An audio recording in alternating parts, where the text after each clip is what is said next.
¿qué tal? Mi nombre es Diana Gabriela y yo les voy a exponer sobre el sistema digestivo.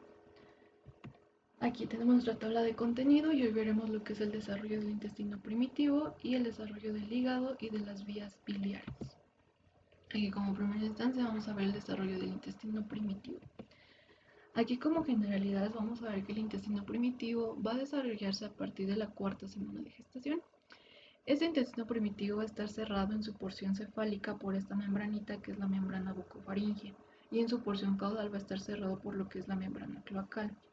Ahora, con respecto a las hojas germinativas, vamos a ver que por parte del endodermo va a dar origen a lo que es al epitelio y a las glándulas del tubo digestivo, y el mesodermo esplánico va a dar origen a lo que es al músculo y al tejido conectivo, mientras que el ectodermo del estomodeo, que es esta región, y del proctodeo, que es esta parte, va a dar origen a lo que son los epitelios del extremo craneal y del extremo caudal.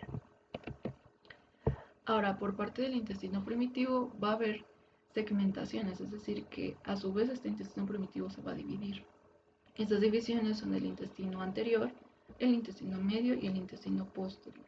Ese intestino anterior tiene como más que nada como algo destacable es que solo va a formar la porción proximal del duodeno, mientras que el intestino medio va a formar solo la porción distal del duodeno y por parte del intestino grueso solo va a formar lo que es el colon ascendente, el ciego, el apéndice y 2/3 del colon transverso, mientras que el intestino posterior va a terminar de formar las otras partes de lo que es el colon, que sería el colon transverso, el colon descendente y el colon sigmoides, y entre otras estructuras que iremos viendo.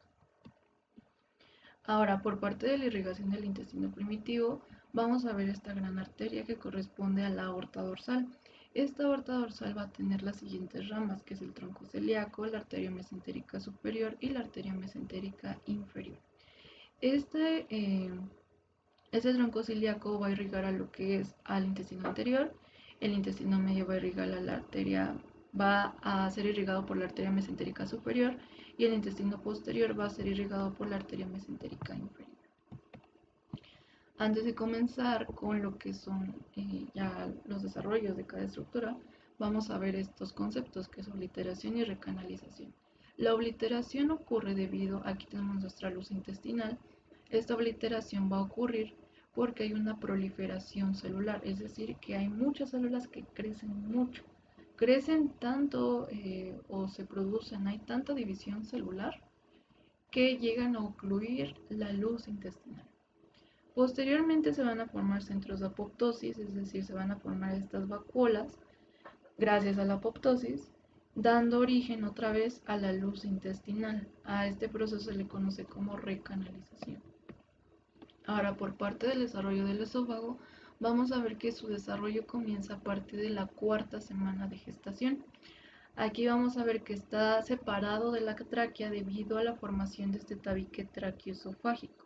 Este tabique traqueoesofágico separa la tráquea y al esófago. Y aquí en la cuarta semana nuestro esófago es corto, tiene una longitud muy cortita. Posteriormente se verá alargando, alcanzando su longitud definitiva en la séptima semana de gestación, como lo podemos ver aquí. Ahora, después este esófago va a sufrir un proceso de obliteración. Posteriormente se va a recanalizar en la octava semana de gestación. Y por último, vamos a ver que el esófago es una estructura muscular.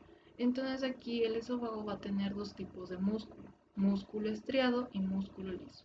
El músculo estriado va a estar localizado en su tercio superior, es decir, en la parte más superior del esófago, y este músculo estriado se va a originar a partir del mesénquima del cuarto y sexto arco faríngeo, mientras que el músculo liso va a proceder de lo que es el mesodermo esplánico, y este músculo liso se va a localizar en su tercio inferior.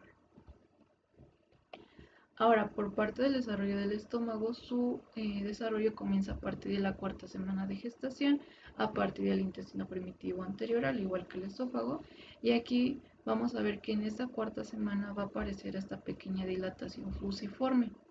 Esta dilatación fusiforme va a representar el primordio del estómago, y aquí si nosotros trazamos una línea, tenemos una porción dorsal y una porción ventral. Aquí vamos a ver que la porción dorsal va a crecer mucho con respecto a la porción ventral, Esta porción dorsal más adelante va a dar lo que es la curvatura mayor del estómago y la porción ventral va a dar lo que es la curvatura menor. En la quinta semana de gestación, el estómago va a experimentar una rotación en 90 grados en dirección a las manecillas del reloj. Esta rotación va a dar ya la localización definitiva del estómago. Aquí vamos a tener que la curvatura mayor se va a localizar del lado izquierdo y la menor del lado derecho.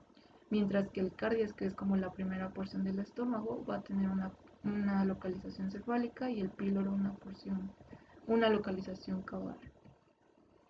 Ahora, con respecto al duodeno, recordemos que habíamos mencionado que este se va a originar del intestino primitivo anterior y del intestino primitivo medio, y por lo tanto va a sufrir doble irrigación, es decir, por parte del tronco celíaco y por parte de la arteria mesentérica superior. Su desarrollo comienza a partir de la cuarta semana de gestación. Entre la quinta y sexta semana de gestación va a obliterarse, es decir, van a proliferar muchas células, van a tapar esta luz intestinal, se van a formar estas vacuolas debido a este proceso de apoptosis y va a recanalizar a finales del periodo embrionario. Cuando nuestro estómago rota, recordemos que es en la quinta semana de gestación, va a desplazar al duodeno hacia la derecha. Este desplazamiento del duodeno, que ya aquí en esta imagen ya terminó esta rotación del estómago y por lo tanto ya se desplazó el duodeno hacia la derecha, va a llevar a ciertas estructuras como es el colédoco, que es esta porción de aquí, y lo que son las yemas pancreáticas en una porción retroperitoneal, es decir, por detrás. ¿Okay? Ahora, con respecto a la formación del páncreas, su formación es igual a partir del intestino primitivo anterior, y aquí en la porción más caudal de este intestino primitivo anterior se van a desarrollar estas yemas, yema pancreática ventral y yema pancreática dorsal. Cuando se desplaza el duodeno hacia la derecha debido a la rotación del estómago, esta yema pancreática ventral se va a fusionar con la yema pancreática dorsal. Aquí esta fusión nos da origen a lo que es el páncreas definitivo. Ahora, la yema pancreática dorsal va a originar la mayor parte del páncreas, que va a originar la cola, el cuerpo y el cuello, mientras que la yema pancreática ventral va a formar el proceso ensiforme y lo que es la cabeza del páncreas. Con respecto a los conductos, la yema pancreática ventral va a tener su pequeño conductito, que es el que vemos aquí, y su conducto se va a dividir en una porción proximal y una porción distal. La porción proximal de la yema pancreática ventral nos va a dar origen a lo que es el conducto accesorio, conducto de Santorini, y su porción dorsal va a contribuir junto con el conducto de la yema pancreática dorsal para formar lo que es el conducto pancreático principal o conducto de Wilson, que finalmente se van a unir con el colédoco y van a desembocar en la segunda porción del duodeno. Ahora, aquí vamos a ver que cuando el duodeno rota va a llevar a lo que es el colédoco y al páncreas en una posición retroperitoneal. Y ahora el páncreas va a tener ciertas células, recordemos que es una glándula mixta, es decir, que tiene una porción exocrina y una porción endocrina. Aquí con respecto a la porción endocrina tiene unas células que son las células beta del páncreas. Estas células beta van a producir insulina a partir de la 10ª semana de gestación y su parénquima del páncreas va a proceder lo que es el endodermo y el tejido conectivo junto con los tabiques interlobulillares van a proceder a partir del mesodermo esplénico.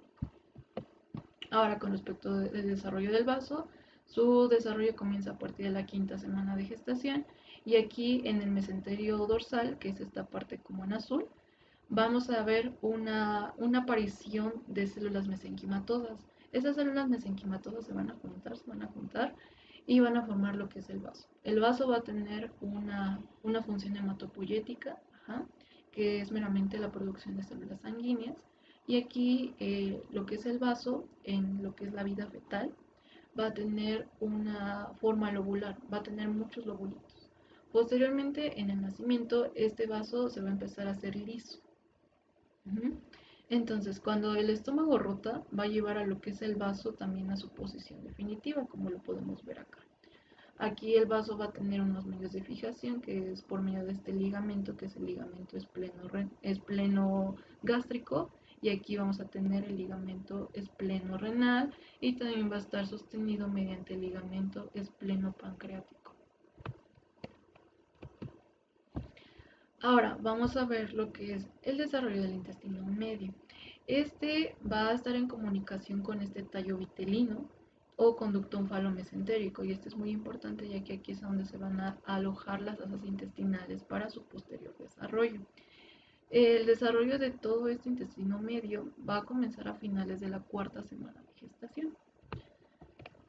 Y bueno, recordemos que el intestino primitivo medio va a tener como eje, o va a estar irrigado más bien, por la arteria mesentérica superior, y esta va a funcionar como un eje en lo que es en todo el intestino primitivo medio.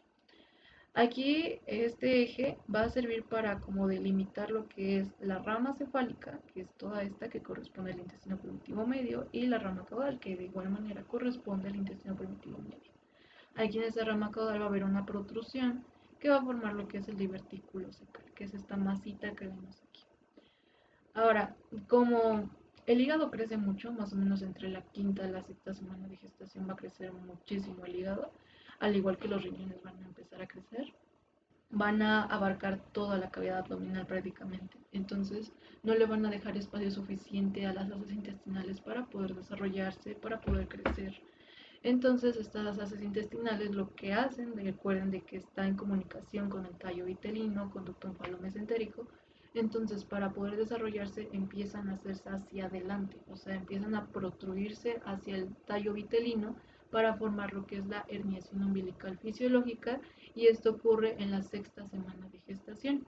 Posteriormente, en la décima semana de gestación, retroceden debido a una rotación intestinal que ahorita la vamos a ver. Van a volver a la cavidad abdominal debido a que ya el riñón y el hígado ya tienen pues un tamaño ya más considerable, que le dejan espacio a las asas intestinales para poderse acomodar. Ahora, con respecto a esta rotación intestinal, nuestras asas intestinales van a experimentar tres rotaciones. La primera rotación se da en 90 grados en dirección contraria a las manecillas del reloj. Aquí vamos a seguir esta imagen. Entonces, este primer movimiento lleva a lo que son la rama cefálica a localizarse del lado derecho y la rama caudal del lado izquierdo. Posteriormente va a experimentar otra rotación. Esta rotación de igual manera va a ser de 90 grados en dirección contraria a las manecillas del reloj, y esta va a hacer que nuestras asas intestinales comiencen a regresar a lo que es la cavidad abdominal. La primera rama en regresarse es la rama cefálica, que va a representar lo que es el futuro intestino delgado, que representa la porción distal de lo que es el duodeno y ya todo lo que es el yeyuno e ilio. Posteriormente va a regresar lo que es la rama caudal, que va a representar lo que es una parte del intestino grueso, que es el ciego, el apéndice, el colon ascendente y el 2/3 del colon transverso. Y aquí pues ya empieza a disminuirse lo que es esta hernia umbilical debido al retroceso de estas intestinales. Ahora va a experimentar otra rotación en 90 grados, igual en la misma dirección, es decir, en dirección contraria a las manecillas del reloj. Aquí ya terminan de regresar las asas intestinales a la cavidad abdominal, y en total de la rotación intestinal van a experimentar, ya sumando las tres rotaciones que vimos, 270 grados desde la posición en donde estaban originalmente. Ahora, con respecto al desarrollo del ciego y del apéndice, su desarrollo va a comenzar a partir de la sexta semana de gestación. Aquí recordemos que se forman a partir de este divertículo cecal, que se origina de la rama caudal. Aquí, como vemos en esta imagen, vamos a tener a la rama cefálica y a la rama caudal. Aquí se podría decir que estaría representado el primer movimiento que se hace, o sea, la primera rotación que experimentan las asas intestinales, llevando a la rama cefálica en un lado derecho y la rama caudal en un lado izquierdo, para que se vea más representativamente. Ahora, aquí del divertículo cecal va a originarse el ciego. Posteriormente, el ciego va a experimentar una pequeñita protrusión que corresponde a lo que es el apéndice. Este apéndice va a crecer, va a crecer, va a crecer hasta tener su longitud original, y se va a localizar por detrás del ciego, es decir, en una posición retrocecal. Ahora, finalmente vamos a ver lo que son las estructuras del intestino primitivo posterior. Aquí vamos a ver el desarrollo de la cloaca, que es esta parte que vemos aquí, y esta va a estar revestida por endodermo y va a estar en contacto con lo que es el ectodermo. Aquí va a estar cubierto por lo que es la membrana cloacal. La membrana cloacal igual va a estar constituida por endodermo y también por ectodermo, ¿sí? Y aquí es importante decir que la cloaca no tiene nada de mesodermo, solo pues se podría decir que está involucrado el endodermo y el ectodermo. Y ventralmente va a estar en comunicación con lo que es el alantoides, que es todo esto, el alantoides. Ahora, vamos a ver que se forma esta estructura, que es el tabique urorectal. Ese tabique urorectal va a crecer, que va a romper a la cloaca en dos. Va a romper y va a formar una porción ventral que corresponde al seno urogenital y en una porción dorsal que va a corresponder al conducto anorrectal. Y ahorita el que nos interesa es el conducto anorrectal. Posteriormente, igual este tabículo rectal va a romper la membrana cloacal en la octava semana de gestación. La va a romper y va a dar origen a lo que es la membrana urogenital y a la membrana anal. Este conducto anorrectal va a sufrir un proceso de obliteración y posteriormente recanalización, dando origen a lo que es la región anorrectal. Después, esta membrana anal se va a romper, dando origen a lo que ya es el ano, ¿okay? Que es por donde ya salen las heces. Ahora, con respecto a lo que es el conducto anal, vamos a ver que este se divide en dos partes, que son los 2/3 superiores y 1/3 inferior. Aquí por parte de los 2/3 superiores vamos a ver que corresponden al intestino primitivo posterior y los tercios inferiores van a corresponder a la fosa anal, que ya es meramente ectodermo y aquí es endodermo. Entonces aquí como límites se describieron estas líneas, la línea pectínea, que es la que divide prácticamente los derivados endodérmicos y los derivados ectodérmicos, y la línea blanca. Esta línea blanca se va a localizar en esta región y esta va a servir como para delimitar o para marcar esta transición epitelial, es decir, que pasamos de un epitelio cilíndrico simple a un epitelio plano estratificado. Y por último vamos a ver lo que es el desarrollo de hígado y vías biliares. Aquí el hígado va a comenzar su desarrollo a partir de la cuarta semana de gestación, a partir del intestino primitivo anterior.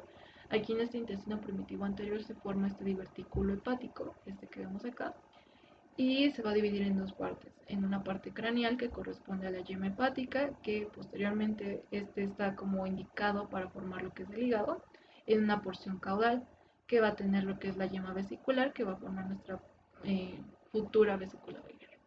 Aquí vamos a tener una estructura muy importante que es el septo transverso. Este septo transverso nos va a dar origen a lo que es el tejido fibroso y hematopoyético junto con las células de Kupffer del hígado. Y aquí este divertículo hepático posteriormente va a crecer mucho, va a crecer tanto hasta topar con el septo transverso. ¿Ja? Y aquí por parte del hígado, recordemos que el endodermo va a dar origen a lo que es el epitelio y a las glándulas. Una glándula muy importante es el hígado. Entonces aquí de parte del endodermo va a originar lo que son los hepatocitos, células del hígado. Estos empiezan a como entrelazar, van a formar cordones, que es muy característico en el hígado. Y estos después se van a anastomosar con espacios revestidos por endotelio. Y estos hepatocitos, ya una vez que se anastomosan con este endotelio, van a formar lo que son los sinusoides hepáticos. Es importante destacar que el hígado funciona como un órgano hematopoyético. Este hematopoiesis en el hígado inicia en la tercera semana y más o menos finaliza en la sexta semana de gestación. Y recordemos que inicialmente se lleva a cabo en el saco vitelino, después pasa al hígado. Y recordemos que también otro órgano hematopoyético es el vaso. Ahora, una función muy importante del hígado es la producción de bilis y de la vesícula biliar, pues es el almacén de la bilis. Entonces aquí en lo que es el hígado, por parte de los hepatocitos, van a iniciar su producción de la bilis a partir de la 12ª semana de gestación. Ahora, con respecto a la formación de las vías biliares, vamos a ver que la porción más caudal de este divertículo hepático, que recordemos que se divide en dos, en una yema hepática y una yema vesicular, este va a formar lo que es el conducto cístico. Este conducto cístico, que es el que vemos aquí, es el que conecta con lo que es la vesícula biliar, a este conducto cístico. Después se va a formar lo que es un conducto, que va a conectar lo que es el conducto cístico y los conductos hepáticos. Estos conductos son los hepáticos. Va a conectarlos y va a formar esta estructura que es el colédoco. Este colédoco, recordemos que se localiza en la posición retroperitoneal, y su localización retroperitoneal es gracias al desplazamiento del duodeno hacia la derecha debido a la rotación del estómago, y este se va a unir con el conducto pancreático principal o conducto de Wilson para desembocar finalmente en la segunda porción del duodeno. Y aquí el colédoco meramente lo que lleva son lo que es el jugo biliar, que va a servir para la digestión. Ahora, con respecto al aparato biliar extrahepático, que es todo esto lo que mencionamos, va a sufrir una obliteración posteriormente por un proceso de recanalización debido a la formación de vacuolas, por un proceso de apoptosis, va a experimentar esta recanalización nuevamente. Y bueno, muchas gracias por su atención, y aquí les dejamos las referencias bibliográficas utilizadas.